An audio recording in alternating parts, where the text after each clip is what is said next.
Good morning guys, pasensya na kayo at hindi tayo makahawin ng bundok at gawa ng bagyong dulot ng Christine. Dito tayo ngayon at taglilibot-libot nga tayo at dito sa ating area na ay may bumagsak na dalawa pala, puno ng saging. Ating tinitingnan yung mga alaga natin, mga hayop, at ayos naman, ayos naman sila. Ito nga pala yung bumagsak na saging, tinamaan itong isang puno ng halaman na naputol. Ito, tinayo ko na lang pala itong isang to. Ito naman yung tumbang saging. Tingnan naman ninyo, lumiwanag na rin ito.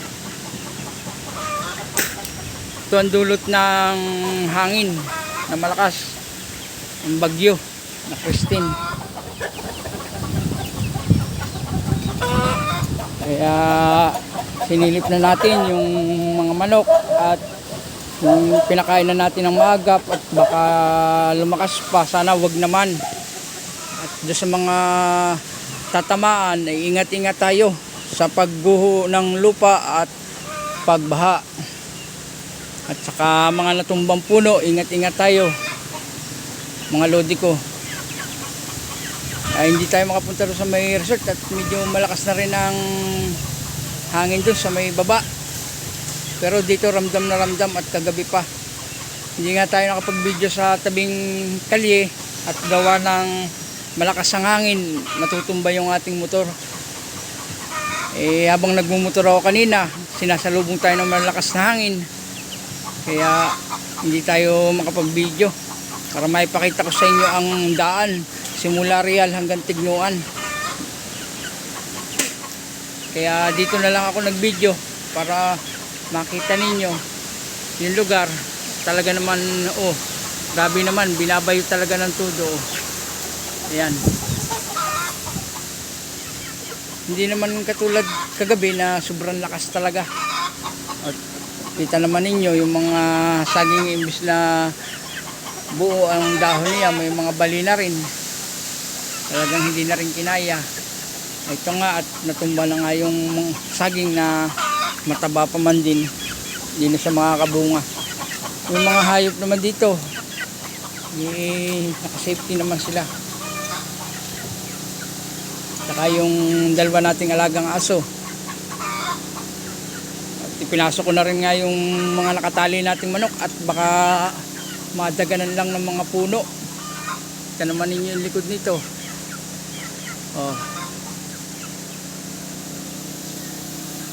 Medyo lalabas din tayo para makita ninyo yung resulta ng bagyong Christine dito sa Quezon.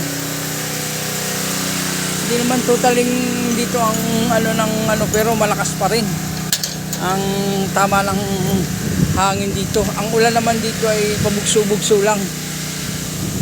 Kita naman ninyo yan,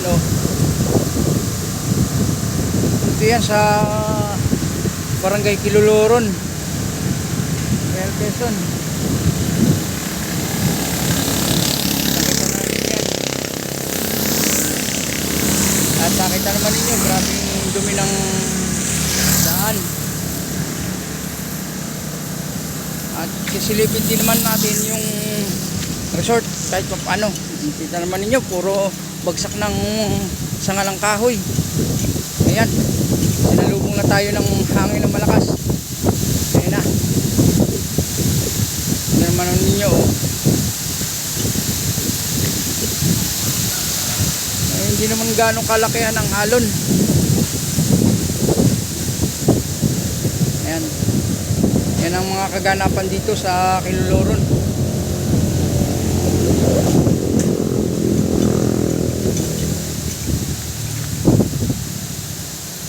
Di tulad kagabi na sobrang lakas. Dito nga pala burn out sa amin. At King!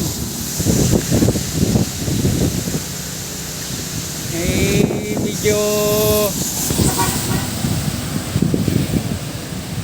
tayo nagpandar ng generator kaya meron tayong kuryente. Kaya medyo lakad-lakad tayo dito konti. Huwag gala-gala.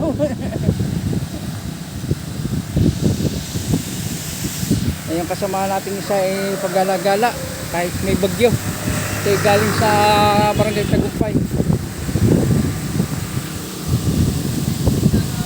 Yan, kasama ko.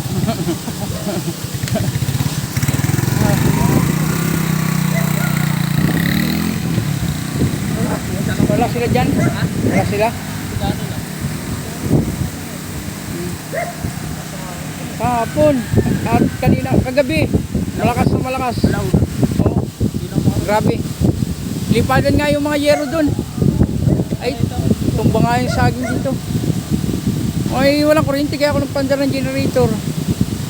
At sabi ni Sir K, pandar daw. Ay, nga. Lumiwanag na, bigla. Nawala yung mga dahon. Lakas pa, binabayo pa rin. Hindi ka sama pa sa pinunta na ako sa bahay. Ano? Ano ka? Kaya sa kadun siya. Di malakas din doon sa taas. Hindi naman matulog makaayos. May nag-iikot dun. Na Sabi. mga tanod, mga baybay. Login kasi tayo ah. Login kasi. Pagupit nga at ako'y na na. Hindi wala pa. Hindi pa dumarating siya Baka makatapos ng bagyo. Ako'y nagputol ng saging na natumba. 2 saging na natumba doon.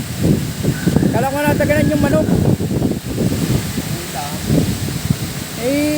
Mabuti nga hangin lang, wala na yung ulan. Salamat pa rin tayo kahit pa paano hindi ganun kalakas sa ibang lugar ay malakas ay. May pagbaha pa. Nakikita. Sige. Oo. Hintay ko si Pandesal eh. Pandesal. Madilim pa rin ang panahon.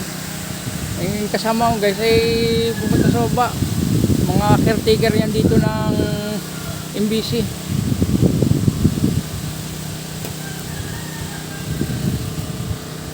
Akin nga lang tinawag at baka merong importanteng gagawin ay walang matatawag. Hindi naman pwede ako. Ako'y narito ako, nagmumonitor ako sa mga kapaligiran dito.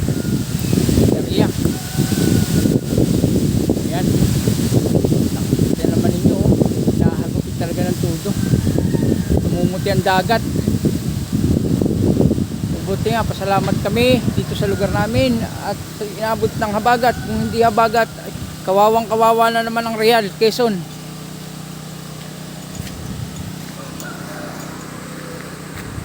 Ay, tingnan naman ninyo, lumiwanag sa area.